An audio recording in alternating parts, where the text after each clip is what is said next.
For those who don't know me, I'm Greg Adkins, the new offensive line coach here. So I'll open up for questions. I talked to Coach Fulmer on Friday, and he had a lot of nice things to say about you, but he said one of the toughest, just what we were talking about the other day, one of the toughest things to do is to coach the position the head coach did. You've got a school now where you're not coaching quarterbacks, which the head coach did. You're coaching offensive line, so you got out of that shadow.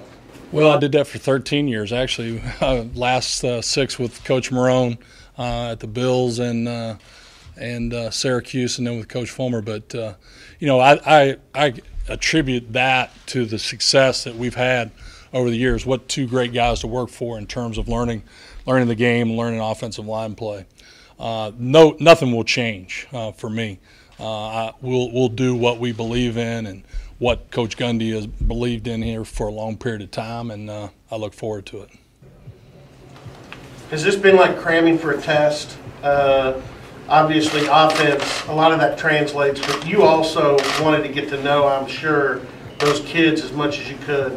Yeah, I think that's probably has been the most difficult part is obviously when you're coaching the offensive line, you're coaching 5 guys, and it's the most guys of anybody on the field at one particular point other than the coordinators that are ultimately responsible for everybody on that side of the ball. But, getting that group together and learning the philosophy of how I'm going to coach and teach and all those sort of things, those are the most difficult things.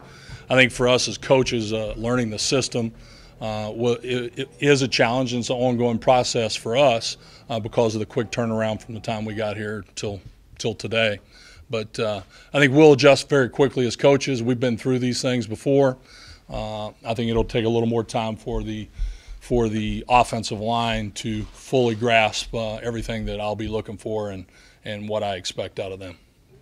Coach, that offensive line's had a lot of turnover. You're the 3rd coach in 3 years, and it's a tough enough position as it is. What do you try to do to, I don't know if you can ease it for those guys, but do you try to do some things to sort of help that process along for those guys? Well, I believe in breaking it down into some simple steps for them, and I won't share those publicly with you at that point, but we have 4 or 5 things that we're going to live by day, and if we can get good at these 4 or 5 things, generally you're going to see some progress within that offensive line. I think offensive line coaches make mistakes when they try to do too much too fast, try to talk too fast. All the different things that go involved with coaching that position. You got to be attention to detail. The small things do matter, and that'll be the most important thing as we move forward. What was the difference for you being in Buffalo and relating to the professional athlete, where your whole career up until that point you'd related to college athletes? Now you come back. What's the difference? To me, there was not much difference. I had a great room in Buffalo, which I think makes it easier.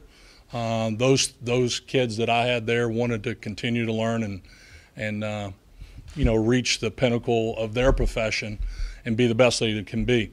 If you have the true professional football player, they want to be coached. And as compared to some of the guys that ultimately are maybe playing the game for the wrong reasons, I didn't have any of those. And that probably made it a little bit easier transition for me.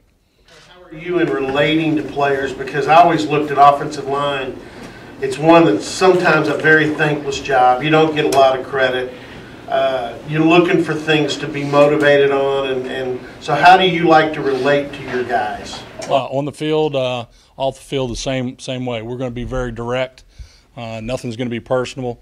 There is no personal attack on one player because of something's happening.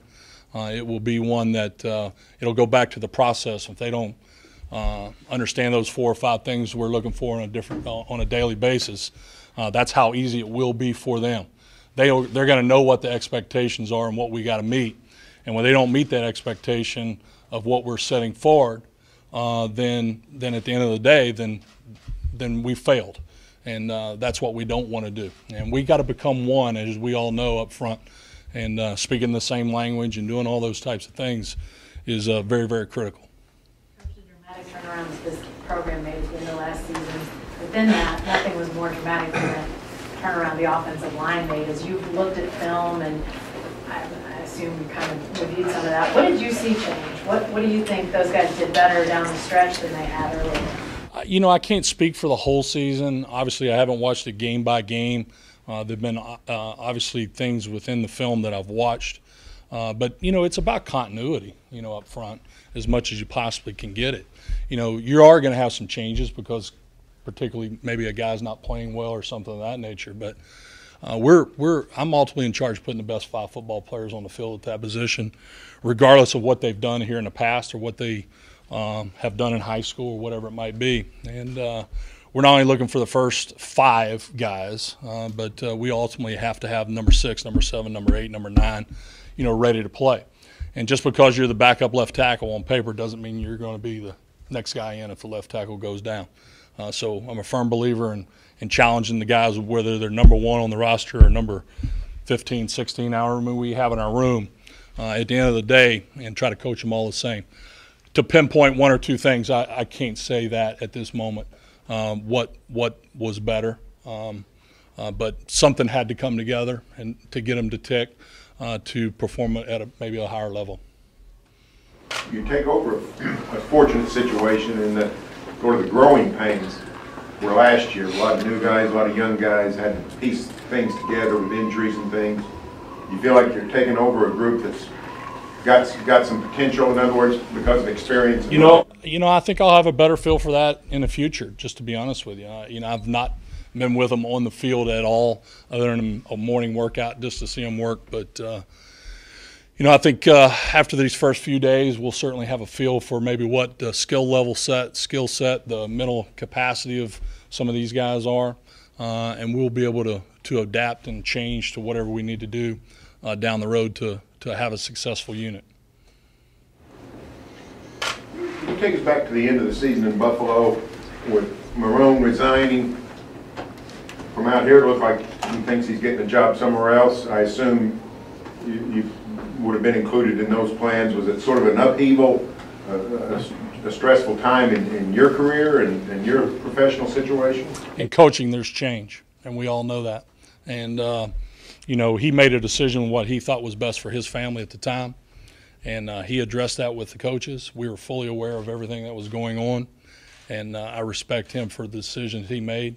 And ultimately, we all had an opportunity. If the next coach wanted to keep us, we could have stayed, or whatever it might have been. And those things happens every year in this business, whether it's at the college or professional level. But anytime a coach makes a decision like that, and he makes sure that the families and everybody involved understood why he made the decisions that he made, I respect him even more today for his decision that he made in regards to his job at Buffalo. How tough was that on you personally, though? Because all of a sudden you're in limbo and flux, and not tough. Just to be honest with you, we all know in this business there's going to be change. At the end of the day, if you can go to sleep and put your head down on the pillow and say you did the best job you can, you feel good about what you personally have gotten done and what you got done as a staff. And those are the kind of people that a lot of head coaches like to assemble on a staff, that guys that are going to put their nose to the grindstone and go to work for those common calls. And that's what we were doing there at that time. The biggest adjustment been snow days when there are no snow, play ball, and things like that? One more time. Has the biggest adjustment been snow days when there is no snow? I didn't mind the snow all that much. Buffalo, besides maybe the 72 inches we had in 48 hours, where you're not able to leave the building and you have to go somewhere else to play a game. I thought that was kind of cool. We won the game though, and it really didn't bother me that much. I'm from West Virginia. I'm originally from West Virginia, so that stuff doesn't bother me. How did you get to the airport for that one? I never actually left the office. When I came into work on Monday, all this stuff hit Tuesday morning up there, and then I was there until we left on Friday. So I was there at the office and didn't have it. Thank goodness we had a guy that could do our laundry, because we were there for 5 days or so. Had to get some laundry clean, and got on a plane and went to Detroit and practiced a couple days and played on Monday and came back, and then still couldn't get in my condo there because of the snow. But it's all right. It's part of the element. Don't dig your cleats in too deep. There's always time to adjust. That's the way I always look at it.